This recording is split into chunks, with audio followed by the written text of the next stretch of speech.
Hello everyone and welcome on back to the channel. Today we have a balance patch preview to go over, and I'm very surprised that we are getting this balance patch preview this early, considering this patch isn't slated to release until August 23rd. So we're going to basically go over the balance patch preview and see if this is going to be the patch that fixes the balance of the game. Welcome to the wiki. We're going to start off by talking about the overarching core philosophies behind these changes. So first and foremost, we have core weapon tuning. In this update, we focused on improving the number of valuable core weapon choices across many professions in PvE. This included increasing base damage on many ranged weapon auto attacks to a higher baseline damage per second. With this in mind, we took another look at how boons are given out, giving more access to boons on various builds, and several weapon skills have been updated to grant might to nearby allies as well as the user in PvE, further contributing to boon availability in group events. Next, damage build improvements. This is where I have a little bit of a question mark over my head, but what they are saying for this patch is our player community develops builds that are considered the gold standard for effective play, so we review them regularly. We made changes to some elite specialization weapons and traits to make various builds more competitive. Our goal is for every profession to have a viable power and condition-based damage build. Here's my question. They say every profession, but do they also mean every elite specialization? Because if that's the case, I'm a little worried in terms of role compression and role specialization when it comes to differentiating the elite specs. And as we can see for the very first example, we have Tempest. Not only are they being improved with the power version, but also condition as well. So I'm a little uneasy about this. However, the other elite specializations that we see in this list, I do agree with. Weaver should be a bit better, Hollowsmith, Dragon Hunter, Reaper, Vindicator, Daredevil, Deadeye, Berserker. And then for the support diversity, they have mentioned that Firebrand and Healing Mechanist are currently dominating group compositions. In this update, we are improving support role diversity by adding Stability and Aegis to Tempest Shouts and giving Druids increased access to those boons as well. We're also making targeted reductions to stability and might uptime on both Firebrand and Mechanist. And they say that Mantra of Liberation, for example, is really strong. In the immediate future, we want to make sure more builds can be used successfully. In future updates, we'll expand this further by shoring up more support and healing build options. First and foremost, Elementalist. We firmed up the role of fire attunement skills in condition builds and improved air attunement skills direct strike damage. Tempest's Transcendent Tempest trait has more than doubled in power to set it apart as the keystone choice for damage builds. I think that's smart. So Fireball, Levafond, a bunch of the staff abilities, I was really happy to see these abilities gain damage increases or cooldown reductions or just, burning stack increases. One thing, and once again, I'm still upset to see that we're not getting any single target healing abilities for Water Staff, and that sentiment carries throughout this balance patch. Chapter reduced the recharge of Phoenix by a bit and increased the burning stacks. Water Trident reduced the cooldown from 20 seconds to 10 seconds. I guess this ability already is more so healing focused and doesn't do a lot of power damage, so it's ultimately fine, but if they were going to reduce the cooldown, I would have expected them to reduce the power damage by 5 or 10% or something, just to, I don't know, keep it more in line. Convergence, Shocking Aura, and Transmute Lightning have all been buffed. Earth Dagger has been buffed. Dagger Offhand has been buffed. Recharge reduction of Frost Aura from 30 to 10 seconds. And the duration hold on. Reduced the recharge reduced from 30 seconds to 10 seconds. And the duration has been increased from 4 seconds to 10. So you're going to have permanent uptime on Frost Aura? Why? That's such an unnecessary buff. It's just why even make that a skill then? Anyway, I'm not a fan of that. Recharge reduction, yeah, a lot of cooldown reductions, so you're going to be able to use your abilities faster. Damage increased with Earthquake as well. Some Trident buffs, but we're not going to get into that. Now we're going to go into Weaver. Now Weaver is where I really would have liked them to buff up the damage even more with their core abilities, with of course the sword, but also their traits. But it doesn't seem like they've tackled the traits, but just the sword. Damage multipliers were all increased. It's very simple. Very easy, no real reworks in terms of, you know, the ability, how it functions. It's just their auto attack damage has been increased. We're going to get into the trait change. Its original modifier was 7%, it's now 15%, which is definitely a big buff. So Tempests, in terms of power and condition builds, are going to be getting a lot more damage out of this, which, you know, I think ultimately, with this being the only change to its power, I think that's fine. I actually think that's fine. But now we're going to talk about shouts. The might stacks were increased for Feel My Burn. Now Eye of the Storm. Eye of the Storm now also applies 1 stack of stability for 5 seconds. I think that this is okay. Eye of the Storm is already very powerful, and the cooldown is being reduced from 40 to 30 seconds. If anything, I would have maybe expected the stability to come on Aftershock rather than Eye of the Storm. And Aftershock is granting Aegis. I don't know why it's not just granting Barrier or something. And Aegis is both a really strong boon, but it's also a really weak boon. It oscillates in those two extremes. These are the buffs. I guess it makes sense with where they're going, but it's not what I would have done. Engineer, I'm actually going to skip for the most part, but I am going to go down to Mechanist. I'm not a huge NG player, so I'm going to just go to the things that I have the most experience with, and just to touch base, we'll talk about Mechanists. Rolling Smash, Bleeding Stacks have been reduced. Discharge Array, Confusion duration per hit has been reduced, and Crisis Zone. Stability duration has been reduced from 15 to 6 seconds. Why not just 5? Okay, so very much needed in terms of its reduction of the duration. And Barrier Burst, base barrier per value pulse reduced from 434 to 260. Might stacks per pulse reduced from 3 to 2. I think that's very smart. I don't know why the auto attack applies area barrier. I would rather see area barrier be on the Mace second ability, and for the auto attack just to give yourself and your mech barrier, because Mechanists are still going to be hella strong because of their super easy access to barrier, which will then give them alacrity. And when you compare this to other support builds like the Spectre has very weak barrier on single target applications, but you don't have anything else with it. But with Mechanist, you get area of effect barrier on an auto attack. I do appreciate that they have reduced it drastically. With area of effect heals, I think they should be weaker. Now for Guardian. Okay, let's get into this. Multiple stored uses of on-demand stun break and stability have made Firebrand mandatory in Fractals, Strike Missions raids, and even in World vs. World. I wouldn't even say it was the Mantra of Liberation. Okay, Mantra of Liberation is very strong, but that's not even the main issue in my opinion. Nevertheless, in this update, Firebrand Mantra of Liberation is reduced from 3 to 2. I think I was just talking about this on stream. I appreciate that, with an increased cooldown, together with an added source of stability for both Tempest and Druid. So a bunch of just damage increases, I believe. Wrathful Strike now grants might to allies in the area. I actually really appreciate this. I like that a lot. I would love to see more abilities act in the same way. Leap of Faith.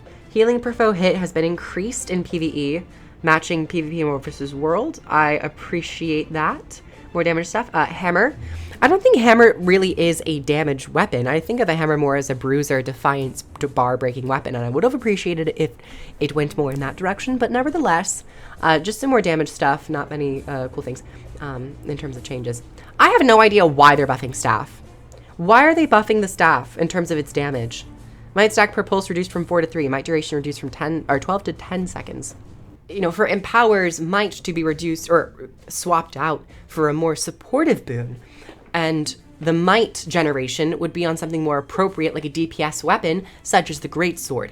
I think it's a bit of a gray area when we treat certain weapons as just, you do everything. And then a Firebrand, Mantra of Liberation, ammunition, yeah. This is smart. I think it's good. It's not gonna really hit Firebrand where it needed to be hit, but it's something, and it's kind of like a silver lining. I would have not been surprised if they reduced all ammunitions to 2 for every single mantra.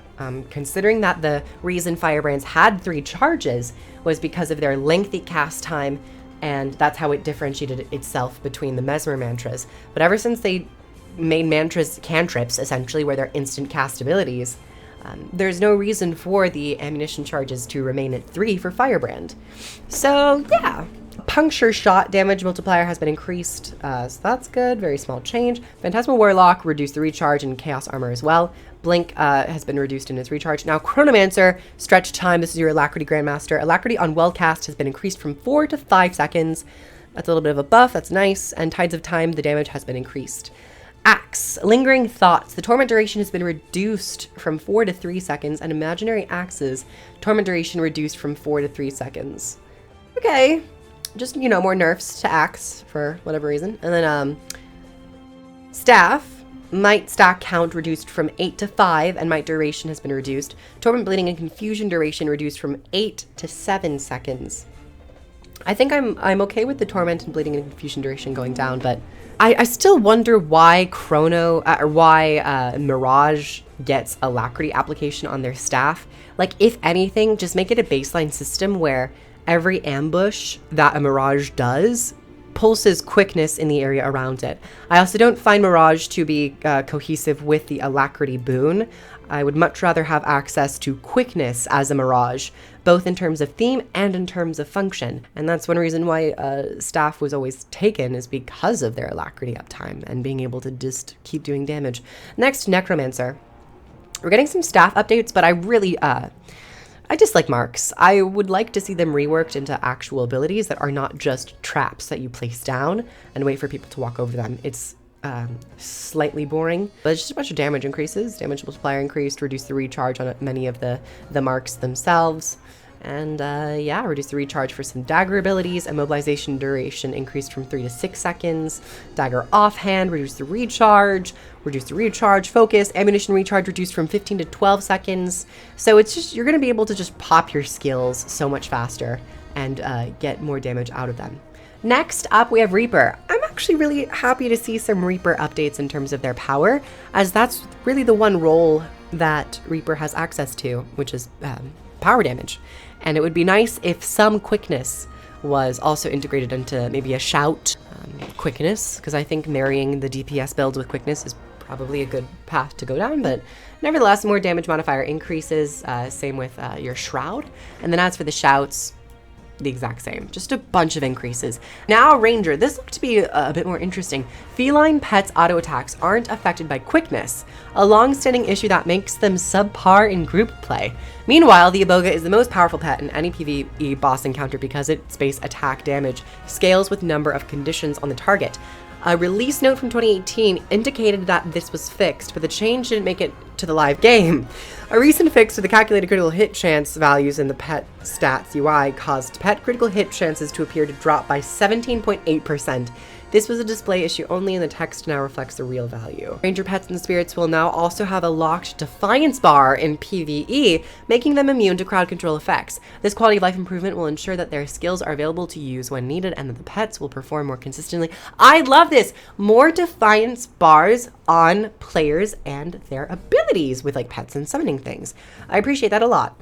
So they can be affected by quickness. Yeah, the Iboga is really strong, super powerful. The White Tiger Guardian's Roar. Casting time has been reduced quite significantly, and the cooldown has also been reduced. Fixed some summon stuff. The Iboga reduced the base damage by the skill by 33% and reduced the damage per condition by 40%. Damn. Glyph of Equality. Range increased to 360 and now applies 5 seconds of stability to allies in PvE only. Okay, once again, I would have liked some more alacrity on Druid, on a glyph, to allow it to play that role a bit more effectively and feel like they have some wiggle room and don't just have to perma-stack spirits, but hey, that might come in a different balance patch. Revenant. For core Revenant, we're improving Hammer as a ranged weapon option, and all Revenant specializations will receive damage increases from invocation trait updates. Okay, so Hammer increased. I mean, Hammer is the one weapon, I would say, in Guild Wars 2 that no one really likes unless you're in World versus Worlds. Invocation, increased damage from 7% to 10%. And Herald, reinforced potency. Bonus damage per boon increased from 1 to 1.5. Vindicator. Oh, I love that True Strike is here because this is the Guardian, but there is an ability on the Vindicator Greatsword called True Strike. That's really funny. Just more damage effects. I would love to see both Alacrity and Quickness come to Vindicator on their Grandmasters. So if you take Saint's Shield, the healing one, where you drop down barriering and healing allies, if it also applied like 4 or 5 seconds of Alacrity to allies in the area, that would be something for maybe a healing Vindicator, and for the damage option with Death Drop, you would apply 4 or 5 seconds of quickness to allies around you. That would be something nice to experience, as I don't think Vindicator is really reaching major damage numbers. These greatsword changes are nice though, but moving on. Thief. In group content, Venoms can account for as much as 25% of a Thief condition damage build's total damage. Their solo damage is lacking in comparison. We're shifting some of that damage from Venoms to direct attacks with increased condition duration on Death Blossom, Spectre Scepter, and Shadow Shroud auto attacks, as well as a 50% increase to the condition damage attribute granted by the trait Deadly Ambition. Alright, so let's see here.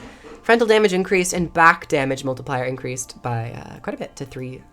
Death Blossom bleed duration increased significantly. Oh my gosh, 10 to 15 seconds. I like it. Dancing Dagger would have been nice if we had a little bit of an extra torment duration, but hey. Headshot damage multiplier increased. Wow, like this is your go-to to be doing like break bar damage. High damage multiplier increases, and the sword's not my favorite ability, or weapon I should say. Torment increase, Haunt Shot, Torment increase, and Traversing Darkness. Your Alacrity trait has been increased from 240 to 360 to keep it in line with, it's now essentially a mimic of Chronomancer. So not interesting design, but it's consistent, I should say. Deadeye, Premeditation, bonus damage per boon increased, and Iron Sight, bonus damage dealt 2, and damage reduction taken from your marked target has been increased from 10 to 15%. I like this a lot. I think Deadeye, once again, if you're not providing those boons, be it quickness, you should have stronger upfront damage. The Warrior, let's get into some Warrior stuff. Let's see what they have here. Warrior's longbow updates will make Arcing Arrow relevant in PvE and turn Smoldering Arrow into a useful Defiance bar breaker. We've also increased damage for several core weapons, elite specialization weapons, and traits. Great sword damage, all the damage has been increased. Very good. Sword main hand, all the damage is increased. Would have liked maybe a bit more condition damage. Maybe the Condi damage is fine. Sword offhand, Rip. Might is now applied to up to 5 allied targets within a range of 360. I think that's really important. I never see people running dual swords on a condition build, but maybe you might for that extra might. See what I did there? But so longbow, Arcing Arrow. The aftercast animation duration before another skill may be used has been reduced by 0.5 seconds. Increased ammunition count to 2, and now applies 5 seconds of burning on hit. Okay. That's cool. I like. Smoldering Arrow, I disagree with. Now applies 1 second of daze on hit. This is the problem I have with balance, is that they just add they just add crowd control effects to skills. They're like, you get a crowd control effect. I really am resistant to the idea of more crowd control effects coming into Guild Wars 2, even in PvE circumstances. But I would have much preferred to see Smoldering Arrow just do 150 Defiance bar damage if they really wanted to allow Longbow to have more Defiance bar break, which is kind of what they say here, into a useful Defiance bar breaker. I don't think the daze is necessary, because that also creeps into other design of like stunning a character and preventing them from doing an attack. And PvE characters and NPCs, they already attack pretty slow. It's not like they're getting a lot of quickness up on them or alacrity. So next up, Rifle. Damage multiplier increased and might is now applied to 5 allied targets within the range. I think that is smart as well. Is this your auto? It's your auto attack. Right, so warriors are going to be, Rifle warriors are going to be mega might sharers, I guess. Okay.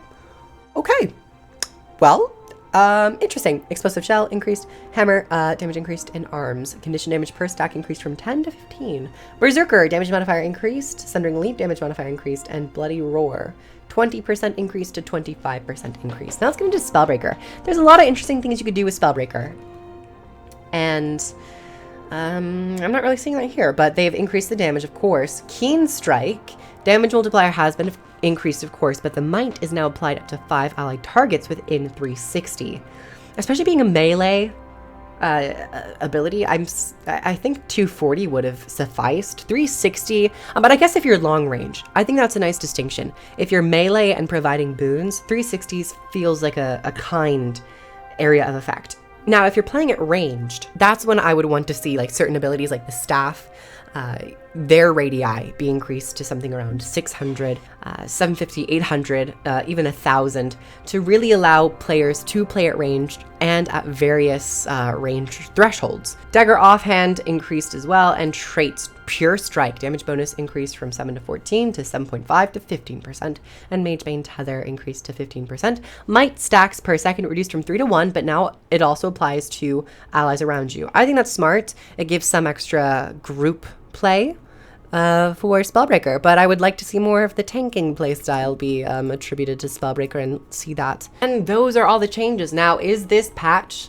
the answer to what happened within the recent balance patches? I don't think so. It's definitely helpful and will allow more builds and more weapons to feel like they're competitive with the overperforming abilities. But once again, I would have taken the road of nerfing the really high end level of like rifle auto attack. I'm surprised we didn't see a reduction of that.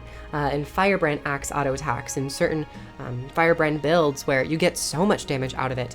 I'm still expecting those to get some type of nerf or a rework. I don't know what I was really expecting for this balance patch. They said a patch for all specializations, though we didn't really get too many specialization specific updates. It was just weapons, I should say.